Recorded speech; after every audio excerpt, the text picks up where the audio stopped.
YSR party అధినేత రాష్ట్ర శాసనసభలో ప్రధాన ప్రతిపక్ష నాయకుడు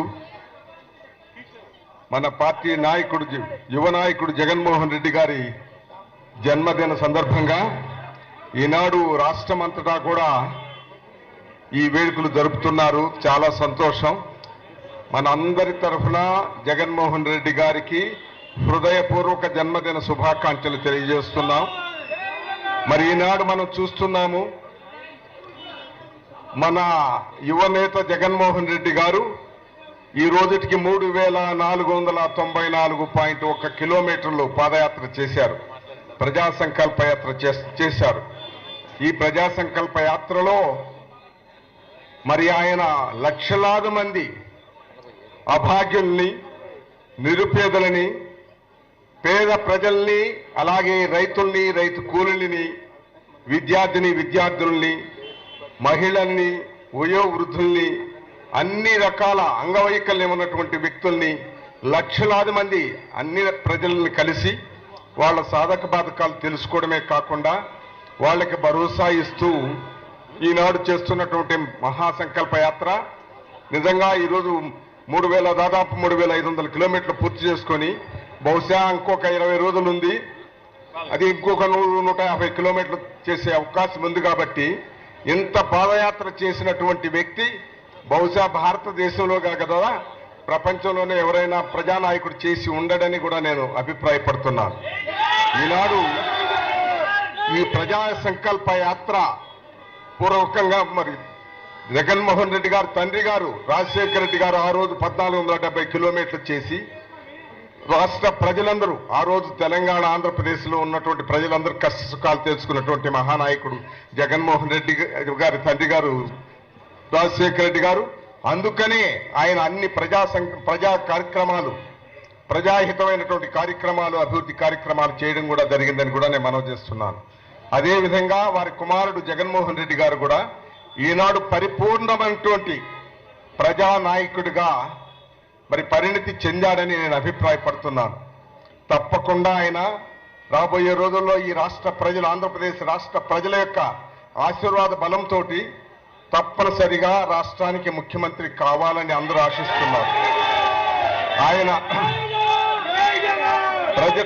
ప్రజల దీవెనతో ఆయన ముఖ్యమంత్రి అయిన తరువాత రాజశేఖర రెడ్డి గారి కంటే మిన్నగా కూడా ప్రజా సంకల్ప యాత్రలో చేసినటువంటి అన్ని భాషలు తీర్చడమే కాకుండా ప్రజలకు హితమైనటువంటి అన్ని సంక్షేమ కార్యక్రమాలు కానివ్వండి, అభివృద్ధి కార్యక్రమాలను కానీ చేపట్టి ఆంధ్రప్రదేశ్ని అన్ని విధాల అభివృద్ధి పందాలను నడుపుతాడని కూడా నేను మనవి చేస్తున్నాను.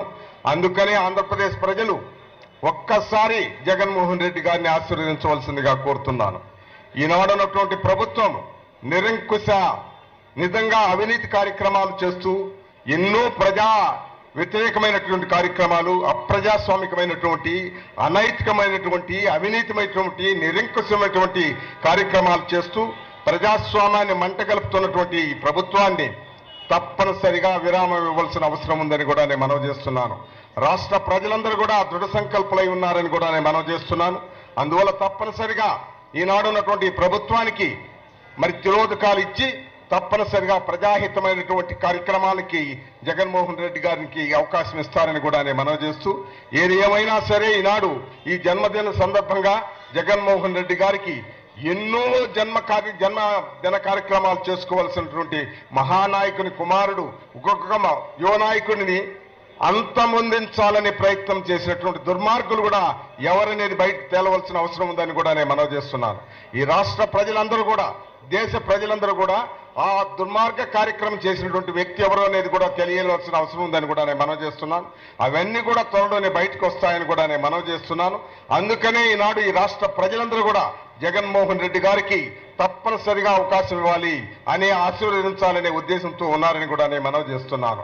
ఈ లక్షలాది మంది ప్రజల్ని కలిశారు ఈనాడు, లక్షలాది మంది ప్రజల కష్టసుఖాలు తెలుసుకున్నారు. అందుకనే ఆయన కార్యక్రమాలకి ప్రజా సంకల్ప యాత్రలో ప్రజలందరూ కూడా తండోలుగా వచ్చి ఆయన ఆశీర్వదిస్తున్నటువంటి పరిస్థితులు మనం చూస్తున్నాం. ఎవరో కూలికి తీసుకొచ్చినటువంటి వ్యక్తులు కాదు, అందరూ వేలాది మంది మహిళలు కూడా వస్తున్నారు, విద్యార్థులు వస్తున్నారు, అన్ని వర్గాల ప్రజలు వచ్చి జగన్మోహన్ రెడ్డి గారిని ఆశీర్వదిస్తున్న పరిస్థితుల్లో తప్పనిసరిగా ఆయన ప్రభుత్వం ఆయన నాయకత్వం కావాలని రాష్ట్ర ప్రజలందరూ కూడా కోరుకుంటున్నారని కూడా మనవి చేస్తున్నాను. ఇది చాలా క్లిష్టమైన పరిస్థితి. ఆంధ్రప్రదేశ్ ప్రజలందరూ కూడా ఆలోచించవలసిన అవసరం ఉంది కదా అని కూడా నేను మనవి చేస్తున్నాను.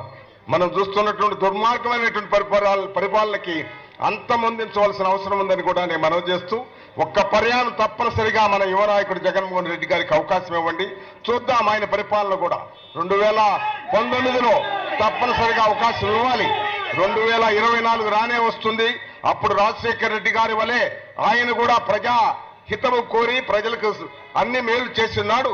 2024లో కూడా జగన్మోహన్ రెడ్డి గారిని ప్రజలు తప్పనిసరిగా ఆశీర్వదిస్తారని, ఈనాడు పరిణితి చెందినటువంటి ఒక ప్రజానాయకుడిగా జగన్మోహన్ రెడ్డి గారు తయారయ్యారనేది నా అభిప్రాయం, దృఢమైన అభిప్రాయము. ఈ రాష్ట్ర ప్రజలందరి అభిప్రాయాన్ని కూడా నేను మనవి చేస్తూ, ఏది ఏమైనా సరే జగన్మోహన్ రెడ్డి గారిని ఆశీర్వదించవలసిందిగా ఈ రాష్ట్ర ప్రజలందరికీ కూడా నేను విజ్ఞప్తి చేస్తున్నాను. Thank you very much.